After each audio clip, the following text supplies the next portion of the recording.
Madame, Monsieur, bonsoir et merci de nous rejoindre pour cette édition 100% africaine que l'on entame avec les titres. Le président algérien Abdelmadjid Tebboune procède à l'inauguration de la 55e édition de la Foire internationale d'Alger.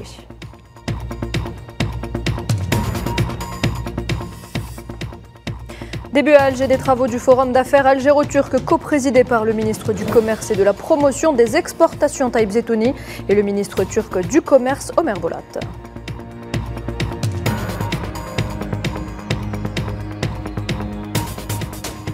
L'autorisation donnée par le régime marocain du Marzana, un navire militaire sioniste, de faire escale dans le port de Tanger continue de susciter la colère de la rue marocaine.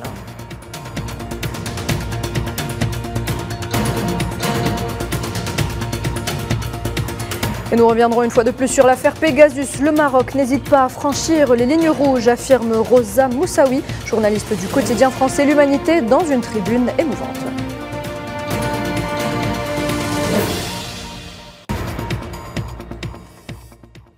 Le président algérien Abdelmadjid Tebboune a reçu ce lundi le vice-président de la République de Turquie, Cevdet Yilmaz, avec lequel il a présidé une rencontre élargie entre les délégations algériennes et turques.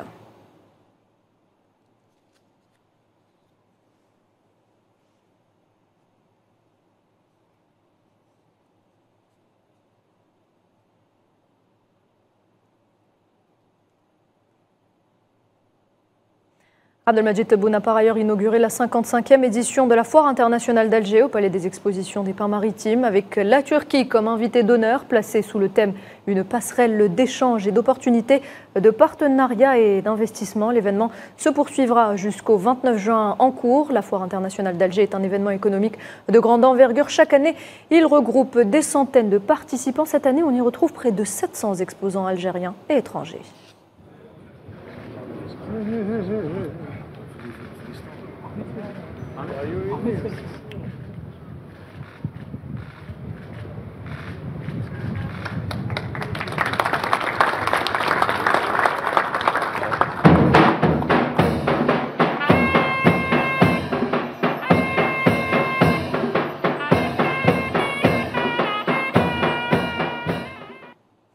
Le vice-président turc ainsi que toute une délégation turque sont donc arrivés à Alger pour participer aux travaux du Forum d'affaires algéro-turc à l'occasion de la Foire internationale d'Alger. Les travaux de ce forum ont donc débuté ce lundi, coprésidés, comme je le disais en titre, par le ministre du Commerce et de la Promotion des exportations Taïb Zetouni et le ministre turc du Commerce Omer Bolat. Cette rencontre enregistre la participation de 300 opérateurs économiques nationaux des secteurs publics et privés et plus de 200 hommes d'affaires et chefs d'entreprise turcs. Ce rendez-vous économique vise à donner une nouvelle impulsion au partenariat économique algéro-turc et à explorer les opportunités d'affaires et d'investissement entre les deux pays. Et justement, le ministre algérien a tenu à annoncer que l'Algérie et la Turquie avaient démarré de profondes discussions afin de mettre en place des mécanismes permettant d'atteindre l'objectif de 10 milliards de dollars en volume d'échanges commerciaux.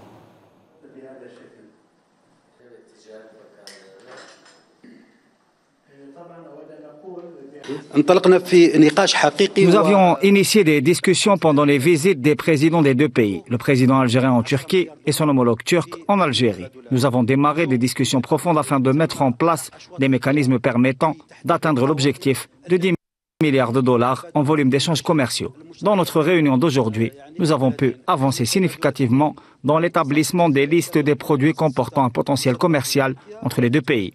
La balance commerciale est actuellement en faveur de l'Algérie, avec 3,6 milliards de dollars d'exportation vers la Turquie, alors que nous importons 2,5 milliards de dollars depuis la Turquie.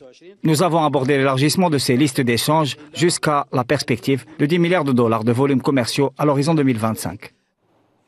Pour sa part, le ministre turc du Commerce salue l'importance des échanges commerciaux entre les deux pays et espère atteindre à court terme l'objectif établi par les deux présidents Tebboune et Erdogan. Le volume des échanges commerciaux actuels entre la Turquie et l'Algérie a atteint 6,3 milliards de dollars. Et nous allons, si Dieu le veut, atteindre à court terme l'horizon de 10 milliards de dollars. Ceci est l'objectif qui a été fixé par les deux présidents. Et nous travaillons ensemble, en tant que ministre du Commerce, à atteindre cette perspective et même à la dépasser dans un laps de temps d'1 ou 2 ans. Nous allons aussi, à court terme, initier les pourparlers pour la mise sur pied d'accords commerciaux. Selon Taïb Zetouni, l'Algérie et la Turquie partagent une vision marquée par l'entente et le respect mutuel.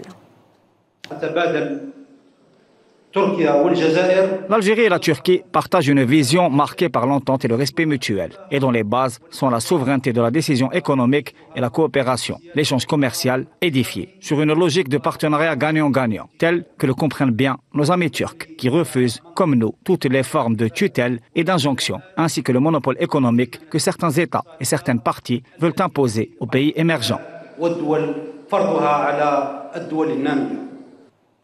Et puis pour Kamal Moula, président du Conseil du renouveau économique algérien, il s'agit d'un partenariat gagnant-gagnant. La société Tossiali dans le secteur de l'industrie métallurgique et sidérurgique et la société Tayal dans les industries textiles sont des entreprises économiques florissantes qui contribuent au développement et à la prospérité de l'économie nationale algérienne. Grâce à cette société, l'Algérie va exporter le premier produit textile fabriqué en Algérie avec le label Made in Algeria vers la France avec une marque commerciale française. C'est donc un partenariat gagnant-gagnant. Et on reste en Algérie. Le chef de la diplomatie algérienne, Ahmed Attaf, a reçu ce lundi le directeur général de l'Organisation des Nations Unies pour le développement industriel, Gert Müller, qui effectue une visite de travail en Algérie, l'occasion de passer en revue les voies et perspectives de renforcement de la coopération entre l'Algérie et l'Organisation des Nations Unies pour le développement industriel et d'échanger sur le rôle renouvelé de l'ONUDI dans la promotion de la coopération industrielle et le transfert de technologies à l'échelle internationale.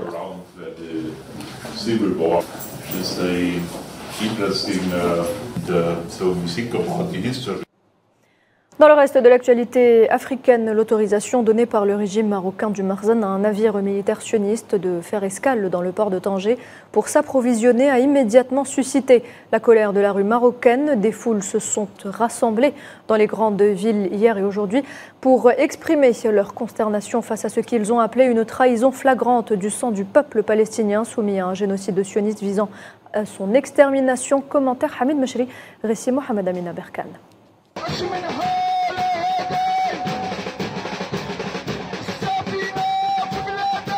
Mécontentement, consternation et indignation et un profond sentiment de trahison parmi les Marocains de la part des autorités de leur pays. L'escale d'un navire de débarquement de la marine sioniste début juin dans le port de Tanger alimente la fureur dans le royaume face au génocide et l'effusion de sang continue à Gaza.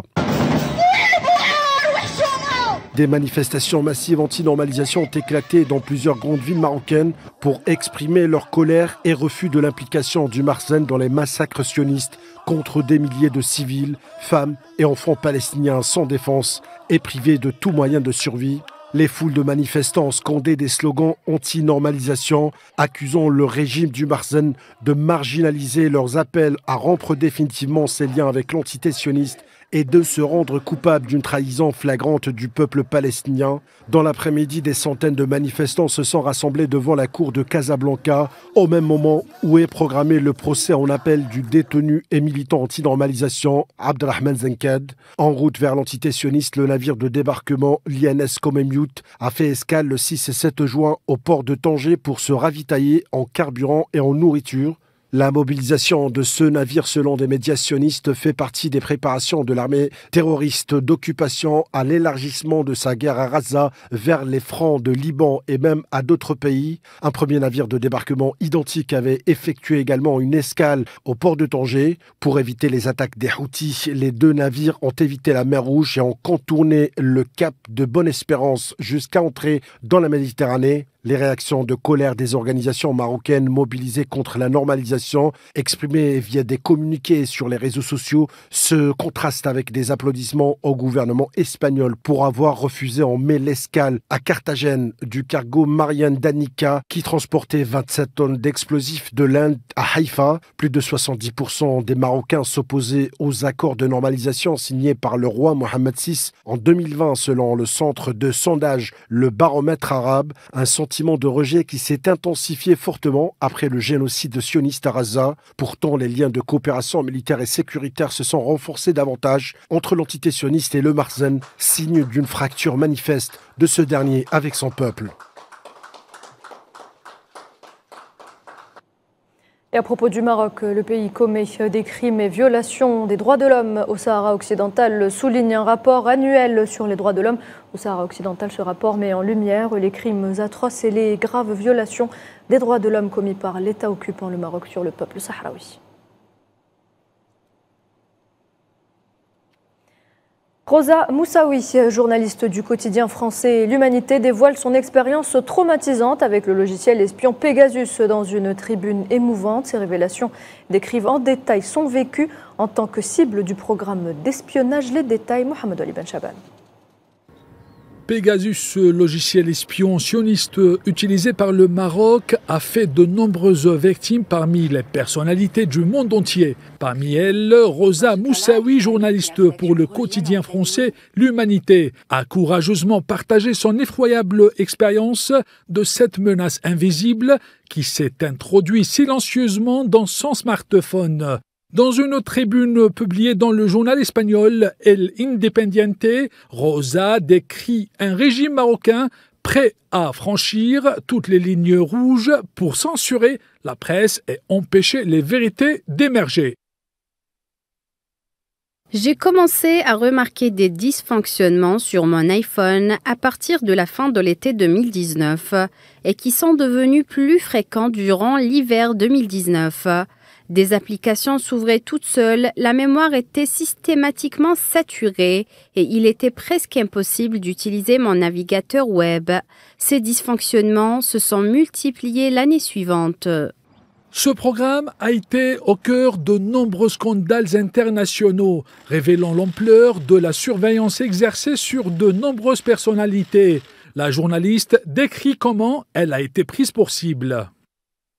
J'ai vécu le piratage de mon téléphone comme une situation d'une grande violence qui me touche personnellement, mais aussi mes proches, mes amis, mes collègues, ma famille. C'est une intrusion insupportable, une violence de mon intimité et de ma vie privée. Après avoir découvert que son téléphone était espionné, Rosa Moussaoui a appris que son nom figurait parmi les personnalités ciblées par ce programme malveillant. En juillet, à la veille des révélations du projet Pegasus, un journaliste de Forbidden Stories m'a recontacté pour m'annoncer que je figurais bien sur une liste de cibles potentielles de ce programme d'espionnage. Dans sa tribune, Moussaoui ne se contente pas de relater son propre calvaire, mais évoque également celui de nombreux autres journalistes, activistes et politiciens visés par ce logiciel. Elle dépeint un régime du Merzen prêt à toutes les dérives pour étouffer la presse libre et empêcher l'émergence de la vérité, n'hésitant pas à recourir parfois à la violence physique.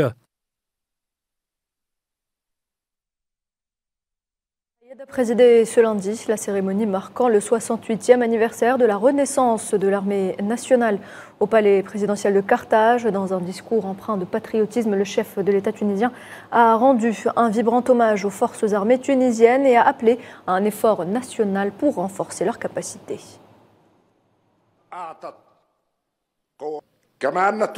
La Tunisie n'a jamais accepté la présence de bases militaires non tunisiennes sur son territoire. La Tunisie ne s'écartera jamais d'iota de ce choix. Elle travaille dans la coopération et l'échange d'expériences et d'expertise, ce qui est une pratique traditionnelle et familière entre tous les pays.